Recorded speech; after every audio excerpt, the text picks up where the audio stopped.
কুণ্ডলাক্রান্তগণ্ডম কঞ্জাক্ষঙ্কম্বুকণ্ঠম স্মিতশুভগমুখম স্বাধরিণস্তবেণু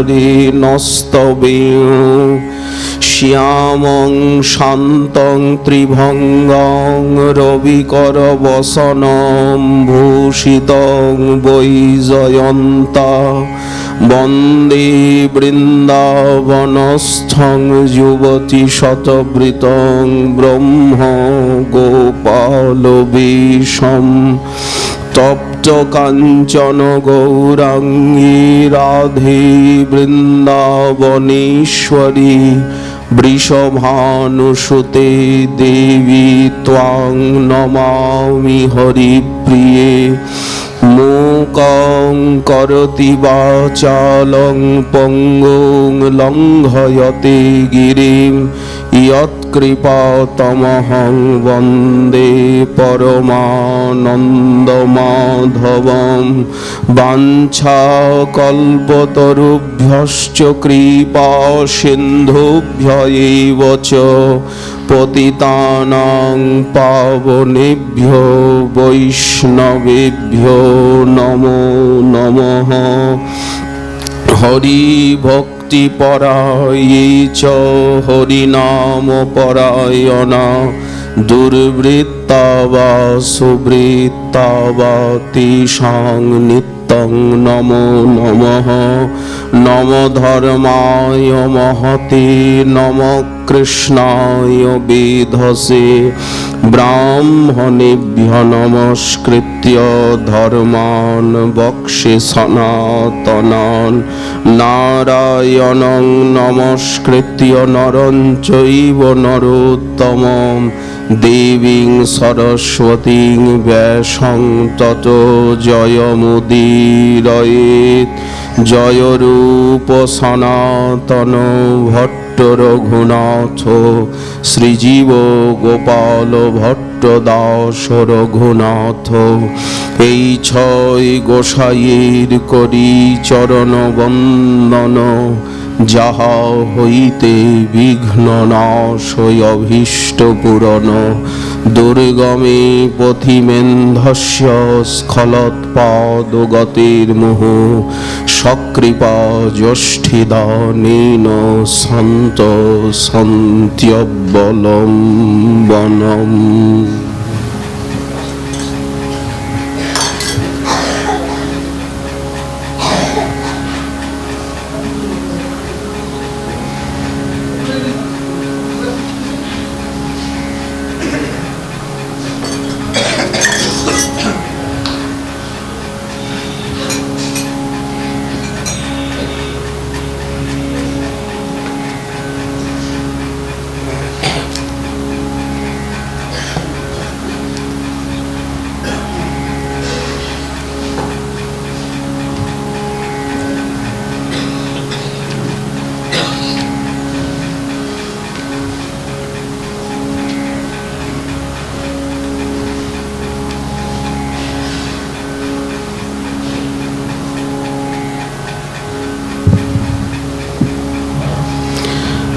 নিবদ্ধ মূর্ধাঞ্জলিরে সজাচে নিরন্ধ্র দৈন্যন্নতিমুক্ত কণ্ঠম দয়াম্বুধে দেব ভবৎকটাক্ষ দাক্ষিণ্যলেশেন সকৃন্নিষিঞ্চ। পরম পূজ্যপাদ কৃষ্ণ ভক্ত শিরোমণি পরম প্রেমিক বৃন্দা বিপিন নিবাসী শ্রীপাদ লীলাসুখ তিনি রাধারানীর বাণীর অনুবাদ করছেন বিরহোৎকণ্ঠ দশায়। রাধারানী বলছেন, হে দেব, হে দয়াম্বুধে,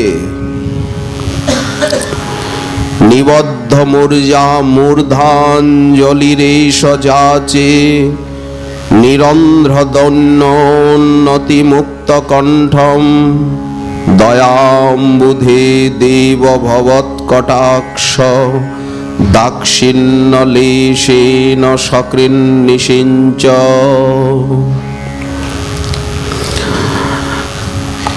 আমি মস্তকে অঞ্জলি বন্ধন পূর্বক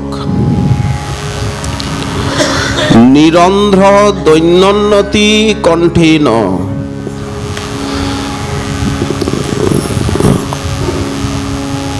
অতিশয় দৈন্য সহকারে মুক্ত কণ্ঠে বা উচ্চ কণ্ঠে এই প্রার্থনা করছি, এই সজাচে যে তুমি একবারও কারুণ্য কটাক্ষ লেশে ভবৎ কটাক্ষ দাক্ষিণ্য লেশেন সকৃন্নিষিঞ্চ। আপনি বিরহের আতিশয্যে ঈশ্বরী শ্রীকৃষ্ণকে বলছেন, হে আপনি অন্তত একবারও কারুণ্য কটাক্ষ লেশ দ্বারা আমায় অভিষিঞ্চিত করুন। আমি যে আর সইতে পাচ্ছি না, অসহনীয় হয়ে গেল। ইতিপূর্ব শ্লোকে বেণু গানের যে সহচর নয়ন কটাক্ষ, এক কথায় সেই মুখখানা দেখতে চাইছেন। ত্রিভুবন বিমোহন অঙ্গতি মনোরম, ত্রিভুবন মহেশ মের মুখে হাসিতে ত্রিভুবনের সৌন্দর্য নেত্র সুচাপলবর্জ্য। ত্রিভুবনের সমস্ত সৌন্দর্য যেন তোমার ওই নয়নে। সবচেয়ে বেশি সুন্দর ওই নেত্রদ্বয়, কিছুতে ভুলতে পারি না। দর্শন করিব আমি সুখে, কিন্তু হায় হতভাগ্য, কত সাধনার পর তোমায় আমি পেয়েছি। তোমার নাম করে কত কেঁদেছি, কত রাত্রি তোমায় স্বপ্নে দেখেছি। জপিতে জপিতে নাম অবশ্য করিল গো,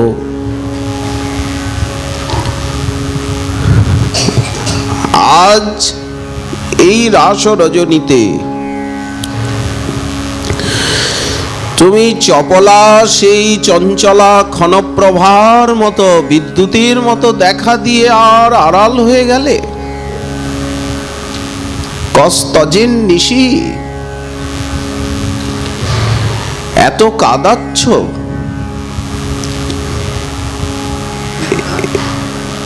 এই কালে পূর্বকৃত কুঞ্জলীলা সুখ যত।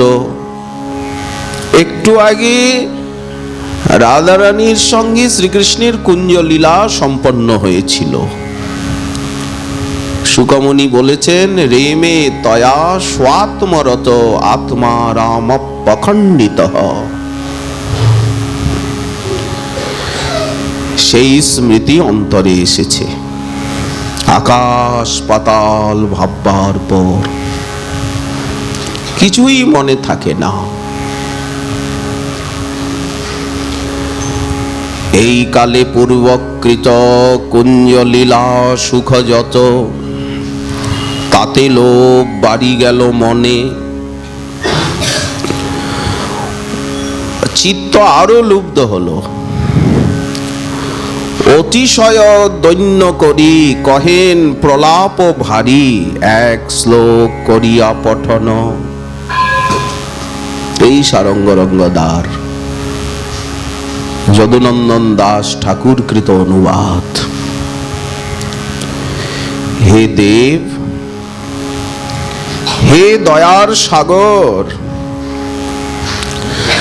আমি মস্তকে অঞ্জলি বন্ধন পূর্বক নিরতিশয় দৈন্য সহকারে মুক্ত কণ্ঠে এই প্রার্থনা করছি যে আপনি একবারও কারুণ্য কটাক্ষ লেশে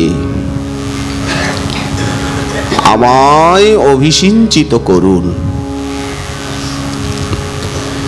কি আকুতি রাধারানীর, তেমনি দৈন্য আরতি। এই ভাবই শ্রীমন মহাপ্রভুতে গয়ার থেকে আসবার পর যাও বা একটু ঐশ্বর্য প্রকাশ করেছিলেন, শ্রীবাস অঙ্গনে, সাত প্রহরিয়া ভাব ইত্যাদিতে, কাজী দলনে, চন্দ্রশেখর ভবনে, নাট্যাভিনয়ে, কিন্তু সন্ন্যাসীর পর শুদ্ধ মাধুর্য ভাব। আর 18 বছর নীলাচলে ওই গোপী ভর্তুপাদ কমলয় দাসানুদাস দাস। 12 বছর গম্ভীরায় কৃষ্ণের বিয়োগ স্ফূর্তি, ওই উদ্ঘূর্ণা চিত্রজল্প, ওই দিব্যন্মাদ।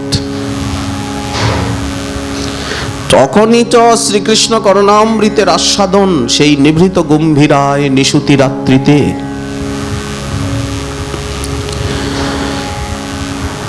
রাধারানীর মনের সঙ্গে গম্ভীরানাথের মন যেন একেবারে মিলে মিশে একাকার হয়ে গেছে। এই জন্যই তো এত ভালো লাগে শ্লোকগুলি। রাধারানী বলছেন, হে দেব, হে দয়ার সাগর, তুমি এতটা নিঠুর হলে। শিশুকাল হইতে আনো নাহি চিতে, ওপত করেছি সার। ধন মান জন জীবন যৌবন, তুমি সে গলার হার। কি আকুতি! আমার যে সব কিছু তুমি, শয়নে স্বপনে নিদ্রা জাগরণে, কভু না পাশরি তোমা। অবলার ত্রুটি হয় শতকোটি, তুমি সকলই করিবে ক্ষমা। হাম অবলা কুলবালা আভিরিনী, তুমি বিদগ্ধ সুপুরুষ নবযুবরাজ। রাধারানী কিছুতে কম নন, নবীনা নবনাগরী। কিন্তু উনি মনে করেন অবলার ত্রুটি হয় শতকোটি, পদে পদে সকলই করিবে ক্ষমা। না ঠেলিও ছলে অবলা অখলে, যে হয় উচিত তোর। তুমি তো দেব, আমার হৃদয়কে আলোকিত করে সতত দেদীপ্যমান। তুমি তো দয়ার সাগর, আমি তো আর কিচ্ছু চাই না, তুমি একবার তোমার ওই নয়ন কটাক্ষ দ্বারা আমায় অভিষিঞ্চিত করো, অন্তত একবারও। না ঠেলিও ছলে অবলা অখলে, যে হয় উচিত তোর, ভাবিয়া দেখিন তোমা বধূ বিনে আর কেহ নাহি মোর। সারা জগৎটা শূন্য, ঘোর অন্ধকার। শূন্যায়িতং জগৎ সর্বং গোবিন্দ বিরহে নমে। তিলে আখি আর করিতে না পারি, তবে যেন মরি আমি। এক তিল তোমায় না দেখলেই যেন মৃত্যু যন্ত্রণা। চণ্ডীদাস ভনে অনুগত জনে, দয়া না ছাড়িহ তুমি। কি অপূর্ব আত্মনিবেদন, কারুণ্যানুভূতি।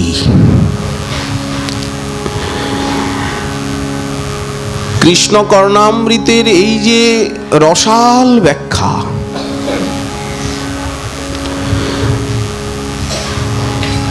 সর্বপ্রথম কৃষ্ণ কর্ণামৃত মুর্শিদাবাদ রাধারমন যন্ত্র হতে রাধারমন ঘোষ বলে এক মহাপুরুষ ত্রিপুরা জেলায় পূর্ববঙ্গে হয়ে গেছেন। ত্রিপুরার মহারাজ গৌরচন্দ্র মাণিক্য বাহাদুরের সেক্রেটারি ছিলেন ইনি গৌড়ীয় বৈষ্ণব জীবনে। বৃন্দাবনে এসে হঠাৎ এক মহাপুরুষের কৃপা পেয়ে যান। বৃন্দাবনের বনে ঘুরছিলেন, যমুনার তীরে দেখতে পান একজন ত্যাগমূর্তি। তিনি তমাল গাছের তলায় বসে আর ভাগবত পাঠ করছেন। কোনো শ্রোতা নাই, কেউ নাই বনের মধ্যে। ইনিও সংস্কৃত জানেন। সেই আগরতলায় ত্রিপুরায় সেখানে বড় বড় বিদ্বান, তারা পাঠক ঠাকুর, তারা পাঠ করেন, কত কথা হয়। উনি নিজেও উচ্চ শিক্ষিত, কিন্তু শ্রোতা নেই তো। উনি চুপ করে বসেছিলেন। হঠাৎ সেই মহাপুরুষ পিছন ফিরে তাকিয়ে, কে তুমি? কে নবাগত? বৃন্দাবনে এসেছো, কদিন থাকবে? তুমি বাঙালি? আসলে আমি একটা সংকল্প নিয়ে পাঠ করছি। এই তমাল বৃক্ষকেই আমি আমার ইষ্টদেব মনে করে, শ্রীকৃষ্ণ মনে করে তাকেই পাঠ শোনাচ্ছি। শেষ হয়ে এসেছে, আর দু একদিন তুমি আসবে, রোজ আসবে। এই মহতের কৃপা দৃষ্টি। শেষের দিন কি হলো, হঠাৎ রাধারমন ঘোষ দেখছেন যে তমাল গাছটা দ্বিধা বিভক্ত হয়ে গেল। তার ভিতর থেকে উজ্জ্বল জ্যোতির্ময় নীলালোকমণ্ডিত পীতাম্বরধারী শিকিপিচ্ছ মৌলি বেরিয়ে এলেন। দেখা মাত্র মূর্ছিত হয়ে গেলেন ঘোষ মহাশয়। বহুক্ষণ পরে যখন মূর্ছা ভাঙল, তখন দেখছেন সেই মহাপুরুষের কোলে তার মাথা। মহাপুরুষ মাথায় হাত বোলাচ্ছেন। সজল নেত্রে তিনি বললেন, রাধারমন, আমার রাধারমন তোমাকে কৃপা করেছে। তুমি রাধারমণের কৃপা পেয়েছ। দেখছো আমি এই রকম নির্জনে বনে বসে ভাগবতের দ্বারা সেই তারই সেবা করছি, কোনো শ্রোতা টোতা কেউ নাই। তুমিও এই রকম দেশে গিয়ে ভাগবতের দ্বারা ভাগবত রূপী ভগবানের সেবা করবে। এই যে মহৎ কৃপা। উত্তরকালে তিনি পূর্ববঙ্গ ত্রিপুরার শ্রেষ্ঠতম পাঠক, অনুভবী প্রেমিক, রসজ্ঞ হয়েছিলেন। তারই কৃপা লাভ করেন রামনারায়ণ বিদ্যারত্ন।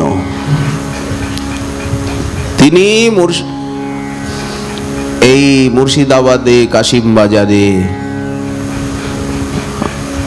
রাধারমণ মুদ্রণ যন্ত্র স্থাপন করেন বহরমপুরে।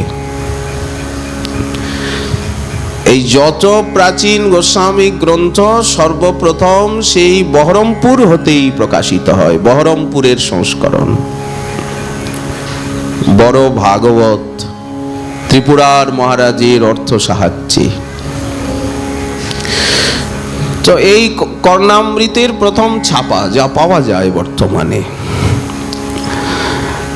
তারপরে রসিক মোহন বিদ্যাভূষণ তিনি সারঙ্গ রঙ্গদা টিকার অনুবাদের সঙ্গে কর্ণামৃত প্রকাশ করেন তার বাগবাজারের থেকে। তার বসত বাড়িটা ছিল বাগবাজারে, পুরাতন কলকাতায়। পরবর্তীকালে কৃষ্ণ কর্ণামৃতের একটা ছোট লঘু সংস্করণ মেদিনীপুর জেলার সাউরি হতে প্রকাশ পায়। এই এছাড়া কোথায় কোথায় থেকে কোনো চটি আকারে গুরু মহারাজ তিনি এই কর্ণামৃতের 3টি টিকার সঙ্গে 3টি টিকা নিয়ে তার অনুবাদ, তাতে শ্লোক পদাবলী সংযোজন করে আর অপূর্ব ব্যাখ্যা প্রকাশ করেন। ইতিপূর্বে এমন সংস্করণ এতদিনে এত বর্ষে বেরোয়নি। এই যে রাধারানী বলছেন যে হে দেব, হে দয়ার সাগর,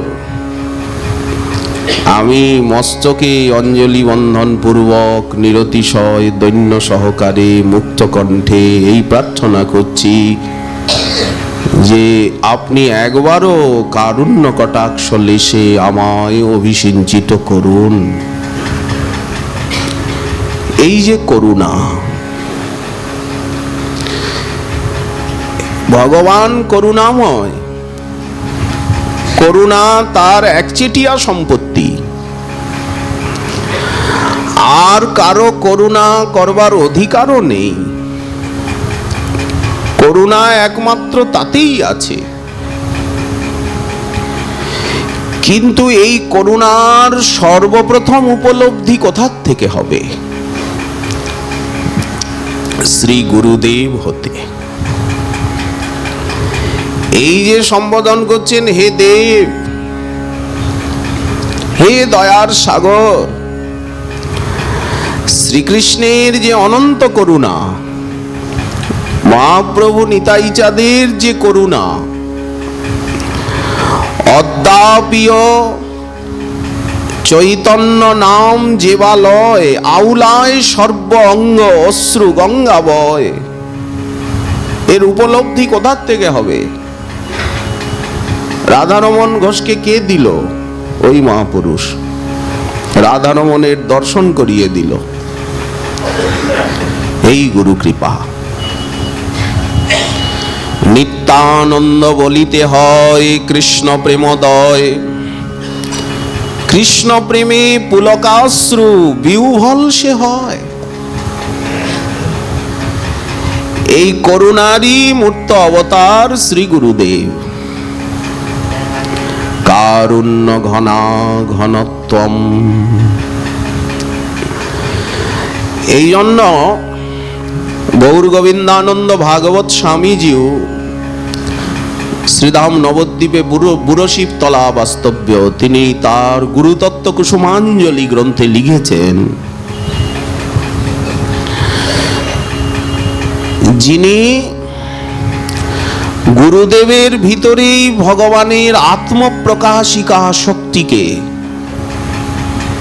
অনুভব করেছেন, গুরুদেবের ভিতরেই ইষ্টের করুণা, ইষ্টের লীলা খেলাকে প্রত্যক্ষ করেছেন,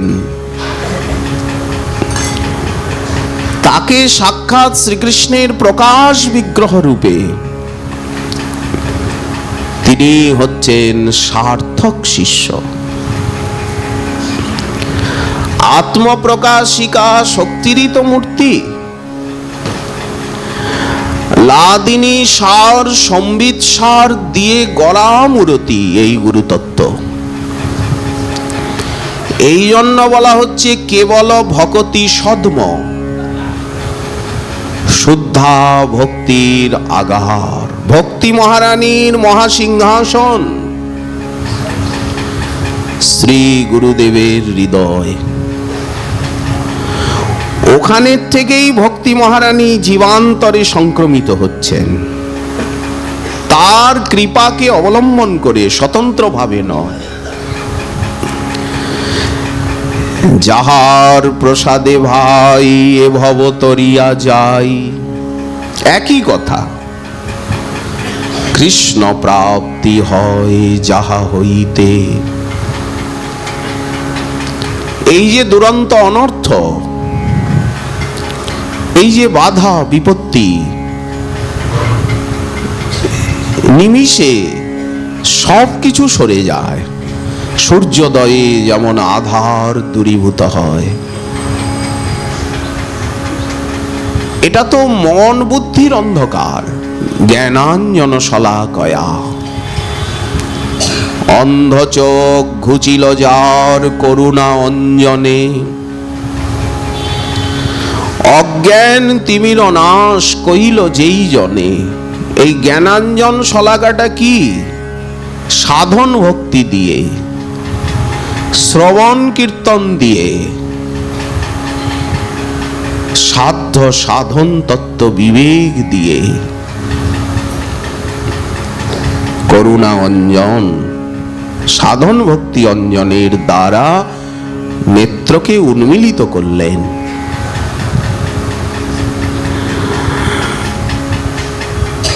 হরিদাস আছিলা পৃথিবীর শিরোমণি। সময়ে সময়ে মহাপুরুষগণ আসেন, জাহাজ হয়ে এসেছিলেন উনি আমাদের জীবনে। বন্দরের কাজ শেষ, এখন ভাঙা হাট। অপরাহ্ন বেলায় যেমন হাট ভেঙে যায়, সারাদিন সকাল থেকে কত কেনা বেচা। এখন সন্ধ্যাবেলা, অপরাহ্ন, চাষিকে ফিরে যেতে হবে। মহাপ্রভু বলছেন, আনিয়াছি ভারী বোঝা, কেমনে লইয়া যাব। নীলাচলের থেকে হেঁটে হেঁটে হেঁটে হেঁটে ঝাড়িখণ্ড পথ দিয়ে প্রেমের ভারী বোঝা নিয়ে আর এই কাশীতে এলাম। ভেবেছিলাম কাশীপুরী বিদ্বান তপস্বীর নগরী, কিন্তু এখানে এসে দেখছি যে কেউই নেবার লোক নেই, উল্টো আরো নিন্দা করছে, দেশ করছে। শ্রীকৃষ্ণ চৈতন্য হন মহা ইন্দ্রজালী, কাশীপুরে নাবিকাবে তার ভাব কালী। ভাবকালী বিকাইতে আইলাম কাশীপুরে, গ্রাহক নাই নাবিকায় লইয়া যাব ঘরে। তেমনি গৌরাঙ্গগণ মহাপুরুষগণ আসেন ওই জগতের থেকে সেই হরিনাম হরিকথা প্রেমানুভূতি উজ্জ্বল আলোকবর্তিকা নিয়ে এই অন্ধকারের রাজ্যে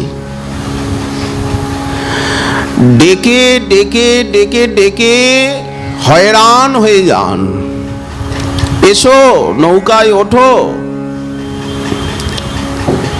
কিন্তু এ জগতের মানুষ সহসা ডাকে সাড়া দেয় না।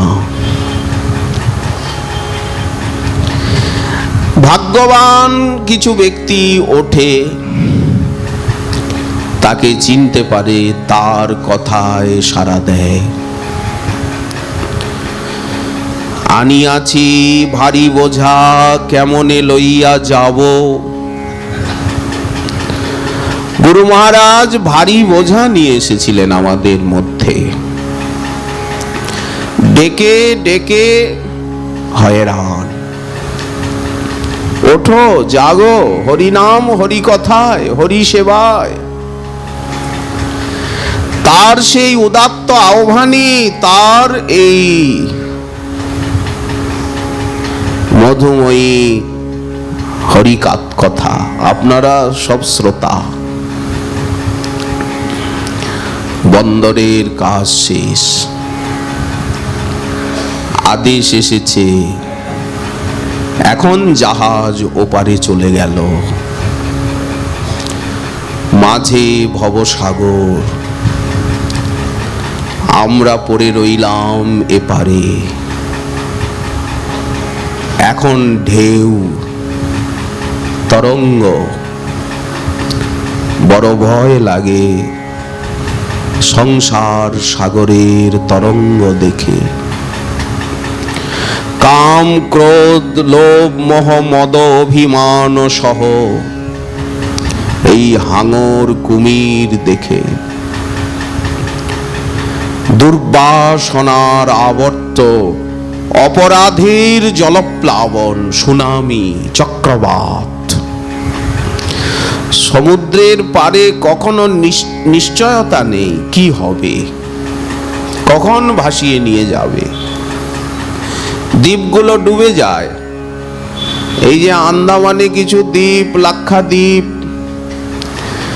তারপরে কি দ্বীপ, সেন্ট মার্টিন, কক্সবাজার, সেন্ট মার্টিন আদি দ্বীপ, আদিনাথ। জলপ্লাবনে কিছু ছোট ছোট দ্বীপ আছে, ডুবে যায়। কিছু দ্বীপ আছে রোজই ডোবে, রোজই জাগে। তেমনি এই জগৎ।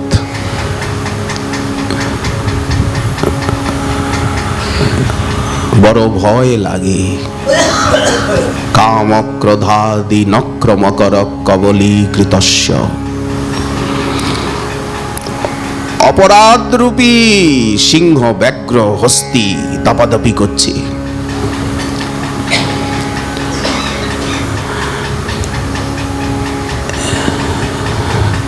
হরিদাস আছিলা পৃথিবীর শিরোমণি, তাহা বিনা রত্ন শূন্যা হইল মেদিনী। এমন শক্তি, এমন মহাপুরুষ আবার কবে আসবেন? সচরাচর ও দেশের থেকে জাহাজ কমই আসে, ডিঙি নৌকা, ছোটখাটো পানসি এরাই পার করে। বড় জাহাজ কমই আসে, না পাঠালে তো আসে না। অল্প স্বল্প মূল্য পাইলে হেথায় বিকাইব। বিকালেন, আপনারা পেয়েও গেলেন। তার গ্রন্থাবলী, তার চরণাশ্রয়, তার কৃপাশ্রয় আশীর্বাদ। বঞ্চিত মোহেন অধমে, বঞ্চিত গোবিন্দ দাস। মহাপ্রভু বললেন, ভক্তগণ এখন কি রইল? শুধু তার নাম, তার স্মৃতিটুকুই। এই যে তোমরা যা কিছু দেখলে, এখন ওই নাম আর সেই স্মৃতির রোমন্থন ছাড়া তো কোনো উপায় নেই। হরিদাস চলে গেল, প্রাণে বাঁচা ভার। 3 লক্ষ হরিনাম কে শোনাবে আর? কৃপা করি, মহাপ্রভু বলছেন, জগন্নাথ কৃপা করি কৃষ্ণ মোরে দিয়াছিলা সঙ্গ। তার অহিতুকী কৃপায় স্বতন্ত্র কৃষ্ণের ইচ্ছা সঙ্গ হইল ভঙ্গ। হরিদাসের ইচ্ছা যবে হইল চলিতে, আমার শকতি তারে নারিল রাখিতে। আমি তো জগন্নাথকে বলেছিলাম, ওনাকে আরো কিছুদিন রাখো, আমরা সঙ্গ প্রসঙ্গে ধন্য হই, দর্শনে স্পর্শনে। কিন্তু ভক্তগণ, জগন্নাথ কি আমাদের কথা শুনবেন? ওনাকে নিয়ে নিলেন। আমার শকতি তারে নারিল রাখিতে। এখন শুধু স্মৃতি এবং তার ভুবনমঙ্গল নাম। ভক্তগণ, হরিদাস বলি করো হরিধ্বনি, এত বলি মহাপ্রভু নাচেন আপনি। হরিদাসের বিজয় উৎসব যে কইলা দর্শন। এই যে গুরু মহারাজের বিজয় উৎসব আপনারা দর্শন করলেন, উনি বছর 2 ধরেই ইঙ্গিতে আকারে প্রকারে বলছিলেন। যেবার নিয়ম সেবায় প্রায় 17-18 দিন রামকৃষ্ণ মিশনে থাকলেন, এই 1 সপ্তাহ 8 দিন পাঠ করবার পরই উনি অসুস্থ হয়ে গেলেন। সেবারই অতিশয় অন্তর্মুখ। তারপরে তো সুস্থ হয়ে এলেন, কিন্তু অন্তর্মুখিতা বেড়েই চলল। আসলে উনি যে অসুস্থ হতেন বা হন, শিলংয়েও কয়েকবার অসুস্থ হয়েছেন, চেতনাটা হারিয়ে যায়। আমরা অনেকেই মনে করি যে এটা ইউরিন ইনফেকশন হয়ে জ্বর হচ্ছে, ফিভার, তখন চেতনাটা বিলুপ্ত হচ্ছে। আসল রহস্য আলাদা। অন্তর্জগতের কোন একটা দ্যুতি ছটা ঈশ্বরীর সৌন্দর্য রূপ গুণ লীলা চিত্তে প্রকাশ পেয়ে ওই প্রকার আত্মহারা করে তোলে। বাইরে ওটা ব্যাধির মতো প্রতীয়মান হয়। মেঘালয়ে শিলংয়ের পরিবেশে গুরু মহারাজ যে শিলংয়ে গিয়ে থাকতেন গ্রীষ্মাবকাশে, তো সেখানকার পরিবেশে উনি অধিক অন্তর্মুখ হয়ে পড়তেন। পাহাড় জঙ্গল প্রাকৃতিক সুষমা। বিকেলবেলা একটু পার্কে যেতেন, পার্কটাও এত সুন্দর, একেবারে সবুজে ভরা, গোল্ফ পার্ক, চারিদিকে পাহাড়েরই ছবি, পাইন গাছ। সত্যি হিমালয়ের শোভা মনোমুগ্ধকর। শ্রীবৃন্দা বিপিনের শোভা গিরিরাজ গোবর্ধনের শোভাকে উদ্দীপ্ত করে, উদ্দীপন।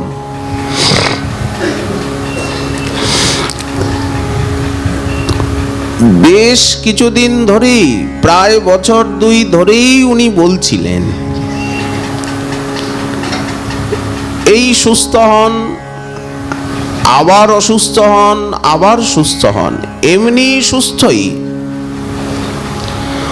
ওনার প্রতিটি ভজন নিয়ম, সময়ের নিয়ম, প্রসাদ পাওয়ার নিয়ম, ঔষধ সেবনের নিয়ম, শয়নের নিয়ম অটুট। এই অন্নকূটের দিন যথাসময়ে উনি ঠাকুর, একটু দেরি হয়েছে, ঠাকুরের অর্চনা করেছেন নিচে নেমে, 9:30 10টা বেজেছে অবশ্য। গ্রন্থ পাঠ করতে, নিয়ম সেবায় স্তবস্তোত্র পাঠ। এখন কালাচাঁদ এখানে আসবেন, এখানে সাজানো হবে ভোগ, ওখানেই 10টা বেজে গেল। এখন গ্রন্থ পড়তে তো আরো সময় লাগবে। তো দাদাজি মহারাজ, পরম পূজ্য মহান্ত মহারাজ বললেন যে বাবা, উপরে অর্চনা হলো, উপরে গ্রন্থ পড়লে হবে, স্তবস্তুতি। আচ্ছা, কালাচাঁদ এখানে আসবেন। অন্নকূটের দিন ব্যস্ততা থাকে, ভোগারতি কীর্তন হবে, অনেক জায়গায় আরো ভোগারতি কীর্তন থাকে। উনি উপরে গিয়ে যথা নিয়মে গ্রন্থ পড়লেন, স্তবস্তুতি, বাল্যভোগ গ্রহণ করলেন।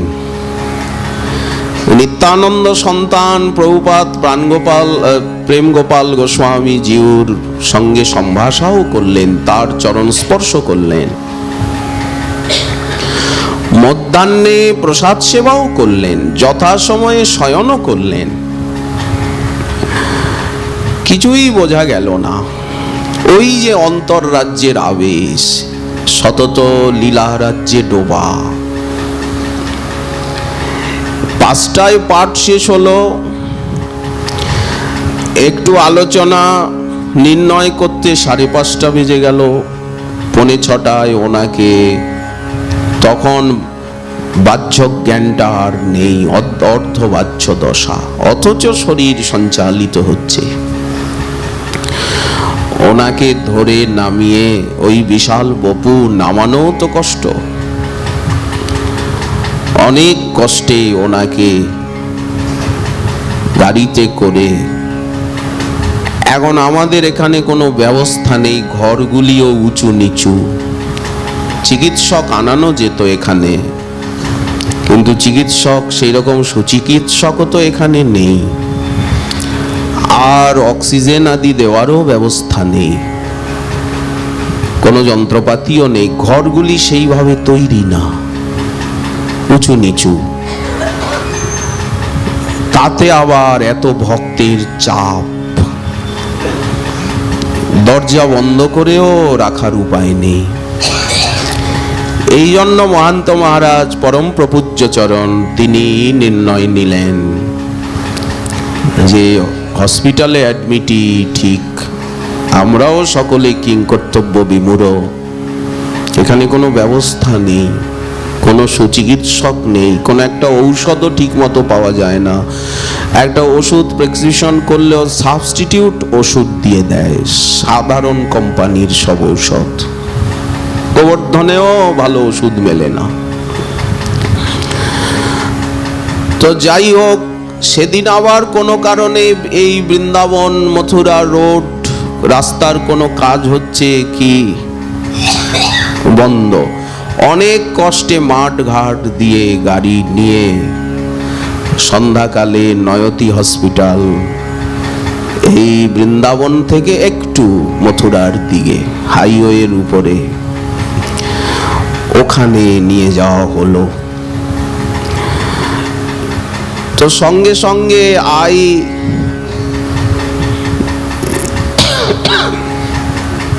ICUতে ভর্তি করা হলো, 4th তলে। রাত্রে চেতনা এলো, চিকিৎসক অনেক যন্ত্র লাগিয়ে দিল। মাত্র 2 রাত্রি ওখানে ছিলেন, তাতে ওরা প্রায় 70-80 হাজার টাকা নিয়ে নিল। কোনো ওষুধ আদি তেমন কিছুই না, কোনো রোগই ধরা পড়ল না। একটু পটাশিয়াম সোডিয়াম এও প্রায় ঠিক ছিল। সুগার সাধারণ, গুরু মহারাজজি তো মিষ্টি নিতেনই না, অন্য সামান্য একটু, এই 2 থেকে 3 খানা পাতলা রুটি। আহার তো অত্যন্ত সংযত। রাত্রিবেলা একটু দরিয়া পাতলা কাশের থালায়, তাও ওনার হিসাব আছে ওই অর্ধেক, ওই অর্ধেকের বেশি। শাকসবজি খুবই কম, শাকসবজি খুব কম, এই উপর থেকে একটু নিলেন। এত অল্প আহারে সকালবেলা একটু ছানা, একটু ফল, এই হয়তো যদি একটু সিঙ্গারা ভালোবাসতেন একটু অর্ধেক নিলেন। কি একটু বলরাম দা অনেক প্রকার বাল্যভোগ করতেন, কিন্তু অতটুকুই। হাজার ওনার সামনে দিন, ওনার যতটুকু দরকার ততটুকু নিয়ে পরে বললেও হবে না, সঙ্গে সঙ্গে টেবিল ঠেলে দেবেন। ওহে, তো এই চিকিৎসক কোনো রোগ নির্ণয় করতে পারল না। চৈতন্য আসবার পরেই, চেতনা এলে দেখছেন উনি তাকিয়ে তাকিয়ে আরো রোগী। এই মুশকিল, কেন আমাকে এখানে নিয়ে এলে? আমার তো কিছু হয়নি, আমায় রাধাকুণ্ডে নিয়ে চলো, এখানে কোনো ব্যবস্থা নেই। একটু শ্বাসকষ্ট ছিল, তো আরো বেশি অসুবিধা হলো, সেবকরা কেউ কাছে নেই, উনি একা থাকেন না। এখন আইসিইউতে তো সেবক প্রবেশ নেই, ওখানে নার্স চিকিৎসকরাই আছেন, আরো তো রোগী রয়েছে। তথাপি চেষ্টা করে আমরা বারবার 2 জন 4 জন 5 জন ঢুকেই যেত, ওদের নিয়ম না মেনেই। বলরাম দা, অমল দা, নিতাই দা, অকিঞ্চন কৃষ্ণ দাস, তারা তো নিচে ঠাই, গলিতে ঠাই দাঁড়িয়ে যে কষ্ট তারা 2 দিন ভোগ করলেন, ওখানের তো উনি কিচ্ছু নেবেন না। এমন সদাচারী গুরু মহারাজ, ওখানের কিচ্ছু নেবেন না। ওখানের যে টুলটা, সেই টুলটাও বলছেন উপর ধৌ, নিচেও ধৌ টুলের, তার উপরে লম্বস্ত্র পাতো। এখানের থেকে প্রসাদ যেত গিরিধারীর 2-3 বার, ওই নিলেন একটু সামান্য। পরের দিন প্রাণকৃষ্ণ দাস বাবা দেখতে গেলেন, তো উনি হরিনাম করছেন, সুস্থ হয়ে যাবেন। বাবাজি মহারাজ বললেন, তুমি এলে কেন? ওনার ছোট গুরু ভাই তো, এই জন্য তুমি আবার এলে। আমি তো ভালোই আছি, তাই তো, আমি তো ভালোই আছি। উনি একটু নাম শোনালেন, রাধে রাধে। গুরু মহারাজজির হাত সব সময় চলছে এখানেও। এই ঘটনার নিয়ম সেবার কয়েকদিন আগে উনি দিল্লিতে গেলেন, এই শেষ ওনার দিল্লি গমন। কেন? এই দাঁতের একটু অসুবিধা হচ্ছিল, কথা বলতে গেলে যে বাঁধানো দাঁত সেটা একটু বেরিয়ে আসতো। তো চিকিৎসককে বললেন যে দাঁত আমার ঠিক করতে হবে, এইবার আমি নিয়ম সেবায় পাঠ করব। পাঠ করতে কথা বলতে গেলে দাঁতটা উপরে উঠে আসছে। তো চিকিৎসক বলল ঠিক আছে, তো ছোট ছোট যে অংশগুলো দাঁতের রয়েছে এগুলি সার্জারি না করলে তো ঠিকভাবে দাঁত সেট হবে না, আমি এবার নিয়ম সেবায় পাঠ করব।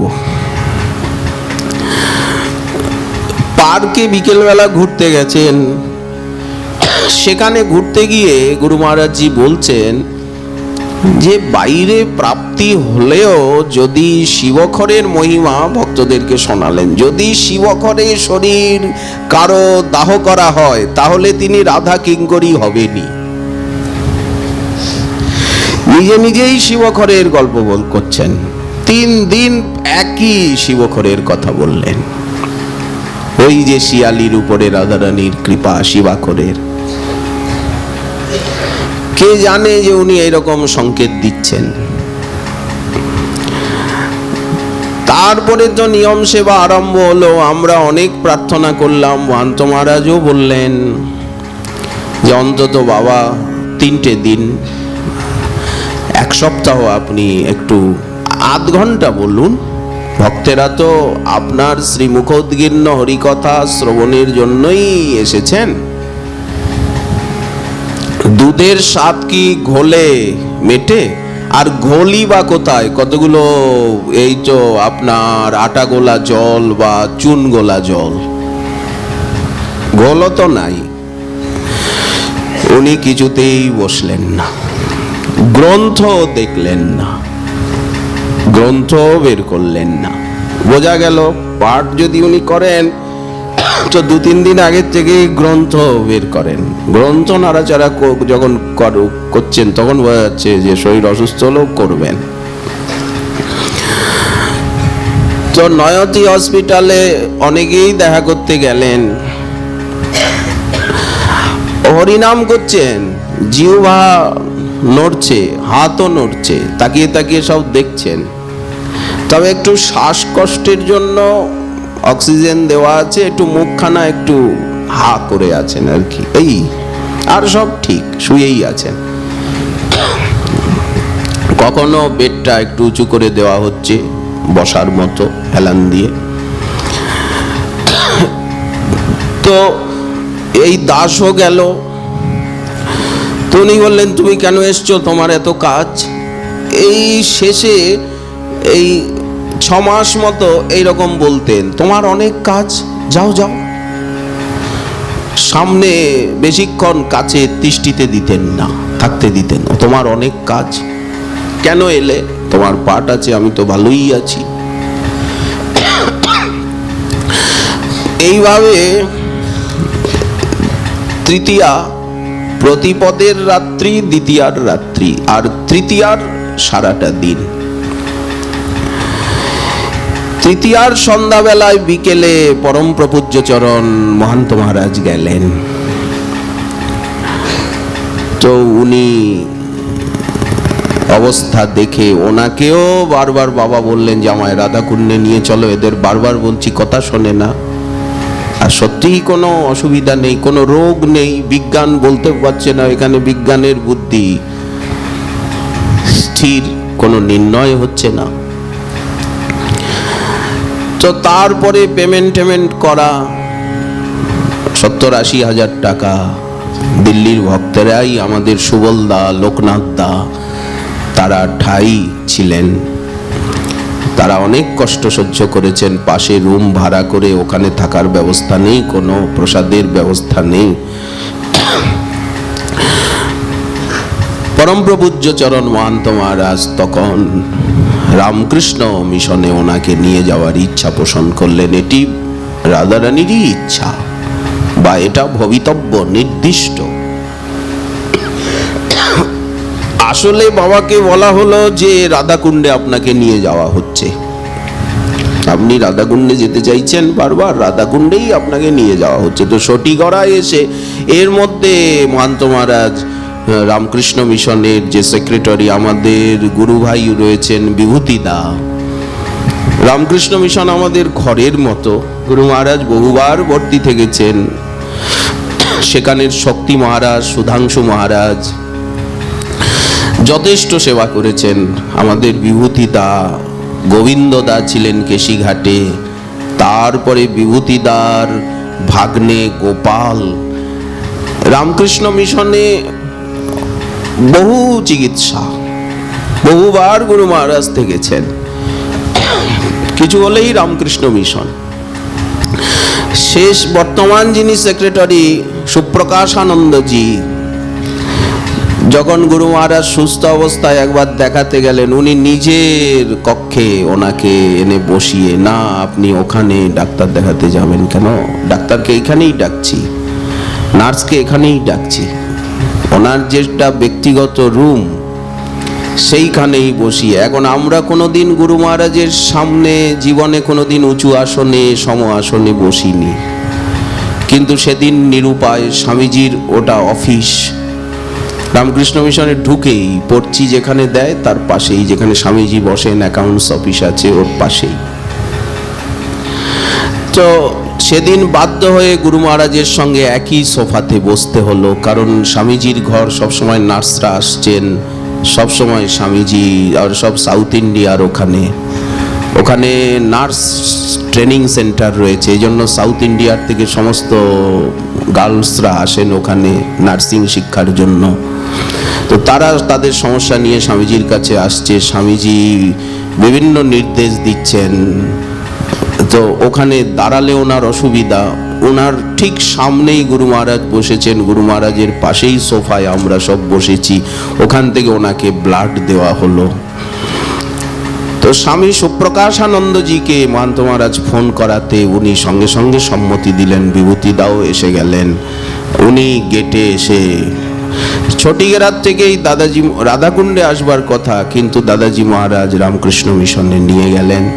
স্বামীজি অভ্যর্থনা করে ভিতরে নিয়ে গেলেন। স্বামীজি তার যে প্রবন্ধ দিয়েছেন স্মরণিকায় তাতে সেগুলি উল্লেখ করেছেন। তো তারপরে ওখানেও আইসিইউতেই প্রবেশ করানো হলো, কিন্তু রামকৃষ্ণ মিশনের আইসিইউ অত সুন্দর নয়। নয়তি হসপিটালে এই জন্য নেওয়া হয়েছিল যে ওখানকার ক্লিনেস মানে পরিষ্কার পরিচ্ছন্নতা খুবই প্রশংসনীয়। চিকিৎসা যাই হোক, চিকিৎসা ভালো, কিন্তু খুব খরচা বহুল। তো রামকৃষ্ণ মিশনের আইসিইউ সামান্য, তো সেখানেও সব ভিতরে লোক চলে যাচ্ছে, অনেক লোক চলে যাচ্ছে, আশেপাশে রুগী রয়েছে, নার্সরা একটু বিরক্ত হচ্ছিল, ডাক্তার একটু বিরক্ত হচ্ছিল।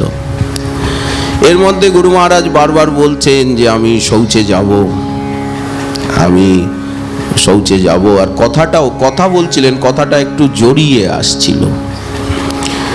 তো এর মধ্যে ধর্মশালায় পাঠ ছিল, মাত্র 10 মিনিট পাঠ করে আর ওখানে যাওয়া হয় রামকৃষ্ণ মিশন হসপিটালে, যে বাবার অবস্থা ভালো নয়। তো তখন নার্সরা গিয়ে স্বামীজি সুপ্রকাশানন্দজিকে বলল যে এইরকম লোকজন খুব ঢুকে যাচ্ছে, ডিস্টার্ব হচ্ছে, অসুবিধা হচ্ছে। স্বামীজি বললেন তাহলে উনি তো গুরু মহারাজ, ওনার কাছে তো সকলে আসবেই, পাশের রুমে ওনাকে শিফট করে দাও। তো সামনের রুমেতেই শিফট করে দেওয়া হলো।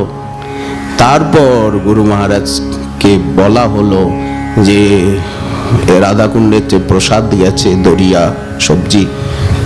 কটা বাজে? উনি 8:20 নাগাদ প্রসাদ নিতেন, 8:30, 8:20। তো ওনাকে মিচাই বলা হলো, বাবা বেশি রাত্র হয়নি। ওইভাবে ওনাকে বসিয়ে লোম বস্ত্র দিয়ে আর দরিয়া প্রসাদ পেলেন। প্রসাদ পাওয়ার পর উনি শৌচে গেলেন, প্রসাদ পাওয়ার আগে শৌচে গেলেন। এখানে সন্ধ্যার সময় উনি একটু শৌচে যেতেন, তো সেই অভ্যাস।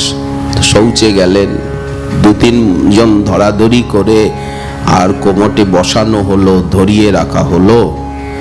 শৌচ হওয়াতে অনেকটা সুস্থতা অনুভব করলেন।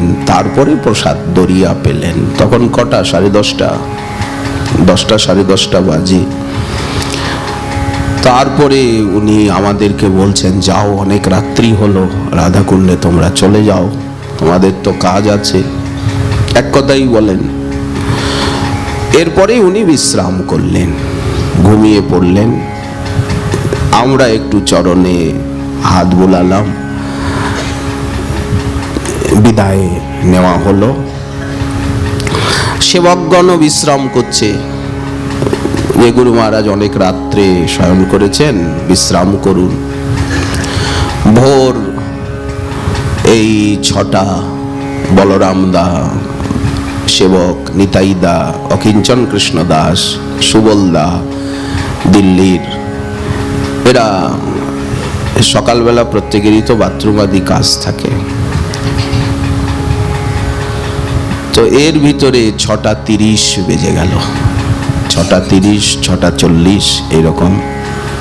তখনও পরিষ্কার হয়নি ভালো।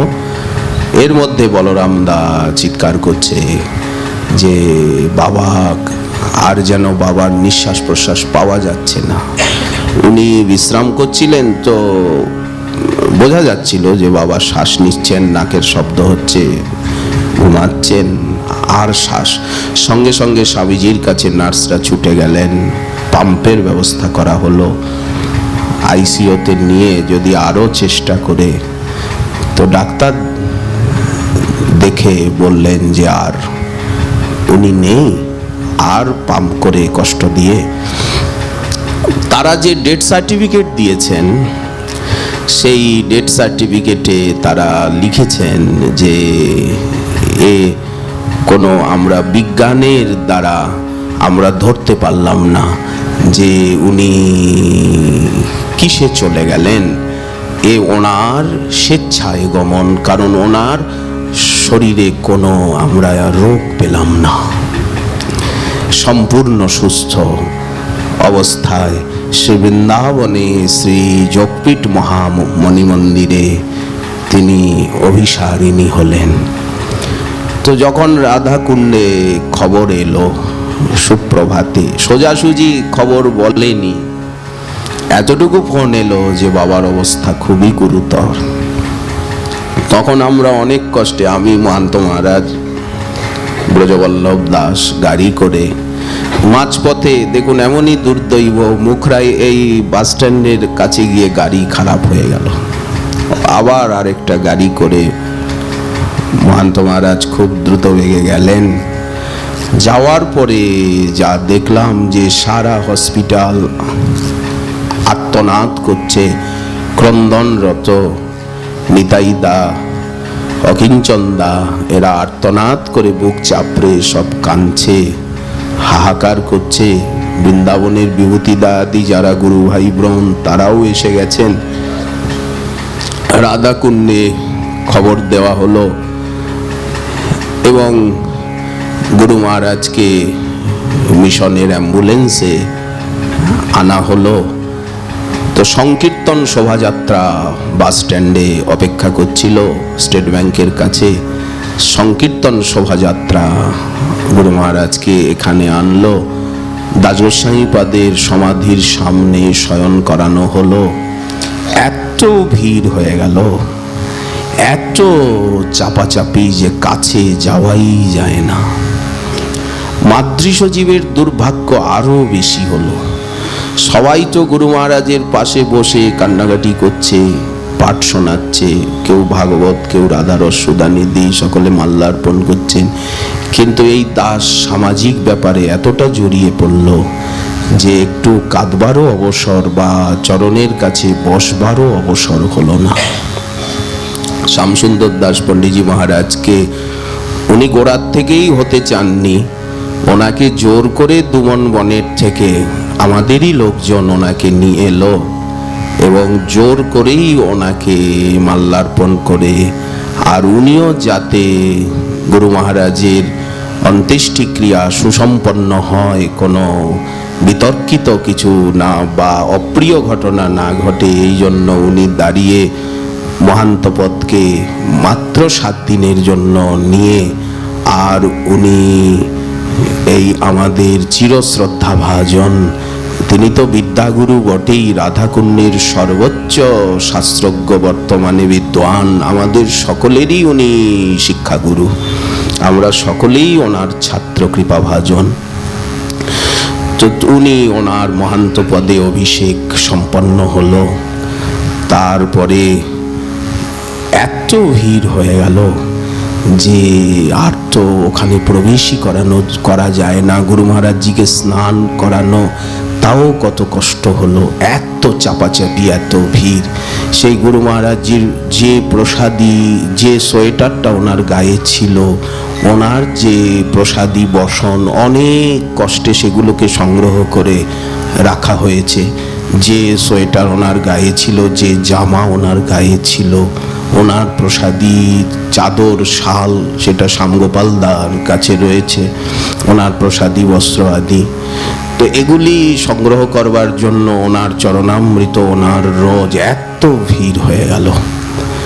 তারপরে তো 4টে পরিক্রমা হলো, শিবখরে এত ভিড়। রাধারমণ মন্দিরের থেকে পদ্মনাভ গোস্বামীজি এলেন, আরও অনেকের এলেন, কাছেই যাওয়া যায় না, যে একটু চন্দন কাষ্ঠ দেবেন কি কাণ্ডা দেবেন, এত ভিড়। দাউ দাউ করে সেই কাণ্ডা জ্বলছে, আর আমাদের ইষ্টদেব তার ভিতরে।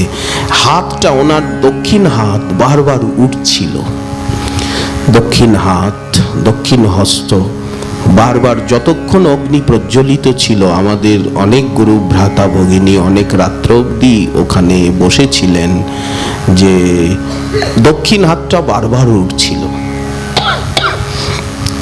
আমরা সেটা লক্ষ্য করতে পারিনি, কিন্তু খড়দাহের তমাল দাদা দেখালেন যে ওই হাতটা অনেকক্ষণ ধরে উঠছে। তো যাই হোক, কিন্তু আমরা পাশে বসে কোনো চিতাতে কোনো চিতার থেকে যে কোনো প্রকার গন্ধ আসছে তা নয়, সুগন্ধই নির্গত হচ্ছে। এইরকম আর অপূর্ব দেখলাম, কাম্যবনের রাধাকৃষ্ণ দাস বাবা প্রাপ্তি হলেন, তো পাশেই ওনার একেবারে মহাপ্রভুর পাশেই বাগানের ভিতরে ওনাকে দাহ করা হচ্ছে, দাউ দাউ করে জ্বলছে। আর এই সামান্য কাছেই ওখানে আমরা সকলে পোয়া শাক প্রসাদ পাচ্ছি, কিন্তু চিতা জ্বললে তো তার একটা গন্ধ হয়, কোনো গন্ধের লেশ। এই চিতাই পাশে, এইখানেই, ওখানে তো জায়গা ছোট, মহাপ্রভু মন্দিরে রাধাকৃষ্ণ দাস বাবা প্রাচীন ভজন আনন্দী মহাত্মা ছিলেন, কোনো গন্ধ নেই। তারপরে তো গুরু মহারাজজির কাদা উৎসব আদি সম্পন্ন হলো, বিরহ উৎসব সম্পন্ন হলো। তো সেই যে হাতটা উঠছিল, সেই হাতটা এখনো এই দাসের কাছে রাখা আছে। গুরু মহারাজজির দন্ত, গুরু মহারাজজির হস্ত, গুরু মহারাজজির বিশেষ বিশেষ অস্থি দ্বাদশাঙ্গের সমাধিতে দেওয়া আছে। এখানে সমাধি কেন? পৌষ মাসের অমাবস্যার রাত্রিতে সন্ধ্যায় জীব গোস্বামী পাদের তিথি ছিল তৃতীয়া, পৌষী শুক্লা তৃতীয়া।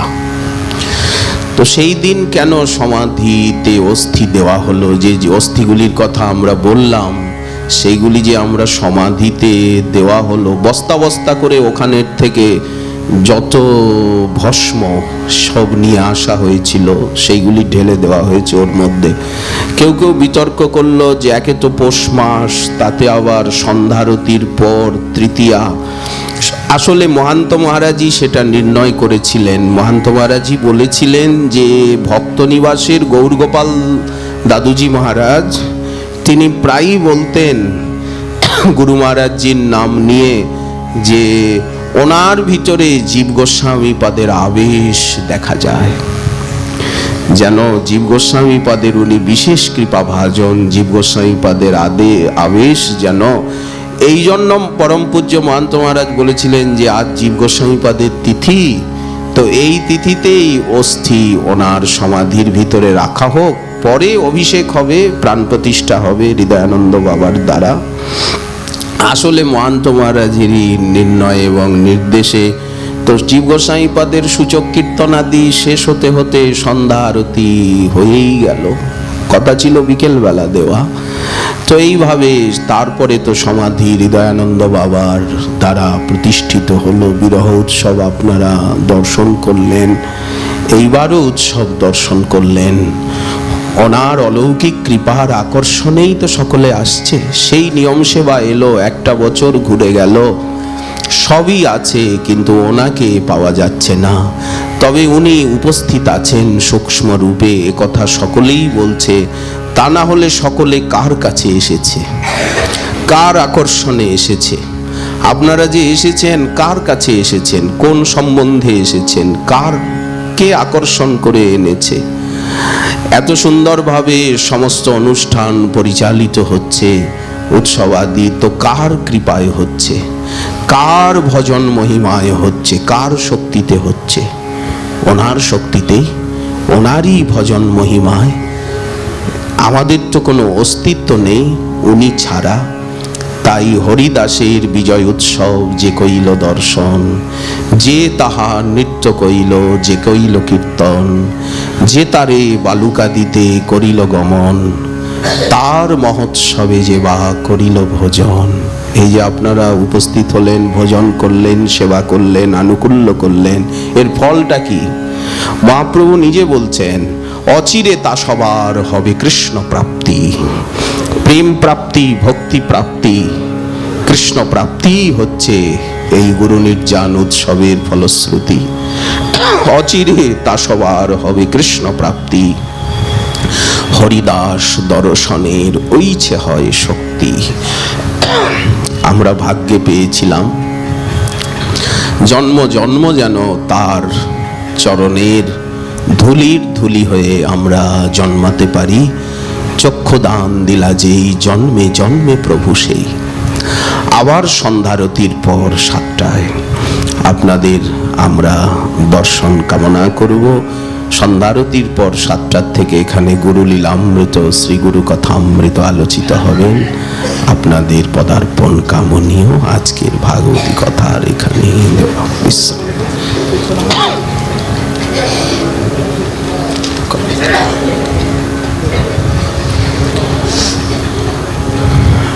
শ্রী এখন রাধাকুণ্ডের তীরে এখন